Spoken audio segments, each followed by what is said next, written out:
What is going on, Lego investors? So today we're going to talk about why Lego investing is bad. So now I like to do these videos and I ask you to comment down below your thoughts of why you think Lego investing is bad. Now, I do not believe this, but I'm playing devil's advocate here. I'm giving the other side because typically with YouTubers, a lot of new people are hopping into the Lego investing market simply for the fact that YouTubers are selling them an illusion that you can make bank selling Lego and that it's super easy. I like to make these kind of videos, even if they are repetitive, every so often. I'm probably going to try and make one once a month or, maybe more than that, just for the fact that this gets out so newbies entering the market can see this and, come to the realization that it's not all money and Lambos. So please comment your thoughts and opinions down below on, and I'm asking you whether you believe this or not,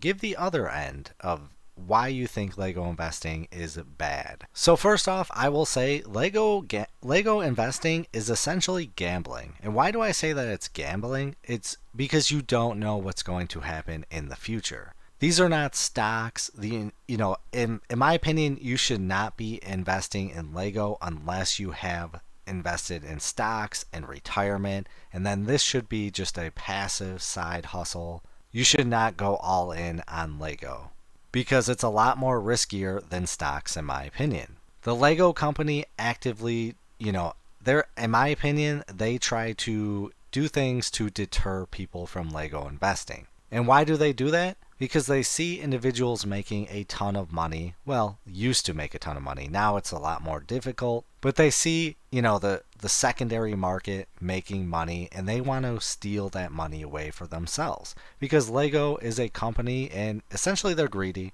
In my opinion, they should be wanting a healthy secondary market because we are helping their sets sell and keeping the market alive. But I'm not going to comment on that. I'm just going to comment on why I think Lego investing is bad, even though I don't believe it. So, what will Lego do to deter, investors and essentially steal money away from them? It's simple. They'll make a set and then they'll re-release that same set in a year, 2 years, X amount of time. It doesn't matter. I've seen it where you'll have a set come out and then they'll reintroduce that set again. It might be slightly different, it might be the exact same, but I have seen it where a set comes out, it'll be out for 2 years, and we'll invest in it, and then boom, they'll release the same set again. It has happened multiple times, and that's the risk, and that's why I say it's gambling, because you just don't know what's going to happen. So let's take a look at a few examples. So the Republic fighter tank. Obviously, army building is very, very popular with Lego investing, and I'm sure a lot of people have purchased the new Republic fighter tank, which is item number 75342. A lot of people bought this for retail, $39.99, because it was a Target exclusive and it looked like a solid win. And some may argue that it is a win and some may argue that it isn't. I think it's doing okay right now, but I don't think it's going to do as well as people think. So people bought a ton of these for retail and then boom, Black Friday came around and Target sold them for 25. Now that is not Lego affecting the market, that is Target affecting the market. There's a lot of different factors that can affect the market. And ultimately, in the end, those people that bought it for retail now have to hold longer. That is money on the table. And by the time they might be able to sell this, there'll be another Republic fighter tank. I guarantee there's people that said, "Oh yeah, after 2017, there's no way they're making a Republic fighter tank." I talked to my source at the Lego store, and he said that we're not getting any more. So I bought as many of these as I could. Now, this Republic fighter tank has done really well because of the minifigures, but if you look, we've essentially had 3 mini tanks so far, or Republic fighter tanks. And I guarantee in a few years, we're going to get another one. And there's a potential that they could have the same exact minifigs, or maybe the new one might have better minifigs. Ultimately, the point is that eventually you're going to see prices go down for these. The older ones will probably stay pretty solid, but any newer ones will, you'll struggle because people will look at it. They'll say, do I want this older set that has an okay amount of minifigs? And, they might be cool, but they're not Jedi and they're not, whatever the case may be. And then the new one comes out and it's just got an awesome banging amount of minifigures they're all unique and they're all phenomenal. Which one are you going to buy? Are you going to buy one for retail, or are you going to pay a premium for an older one? And you'll probably get, I guarantee you, I don't think we're going to get a better designed tank. I know this one is difficult to build, but aesthetically, it is amazing. And then let's take a look at another example. So X-Wing, people invest in X-Wings because they think, oh wow, they're just awesome, phenomenal ships, and I want to invest in it.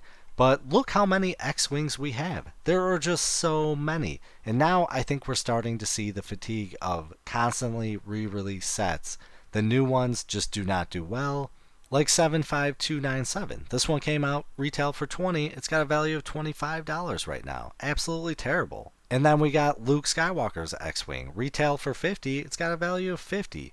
And this one is, I'm pretty sure you could pick this one still up for retail, even though it is retired. And then another example, the AT-ST.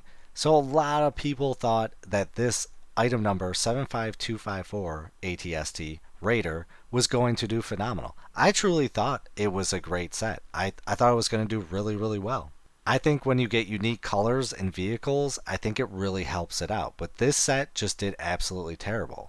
And a lot of people did not like it because of the color on the legs. You know, I would have been wrong with this. I'm glad I did not buy any. I planned on it, but when I went to Target, they were all sold out. So if I would have bought this, I probably would have lost money.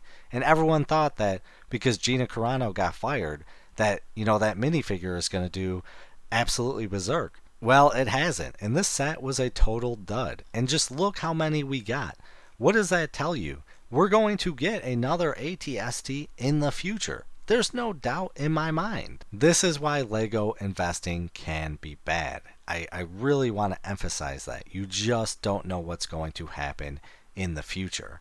Lego can make a drastic change or re-release a set, and your investment can go down the drain. So one example that I have personally experienced was Hedwig. Everyone thought Hedwig was going to retire at the end of 2022, but then they extended another year.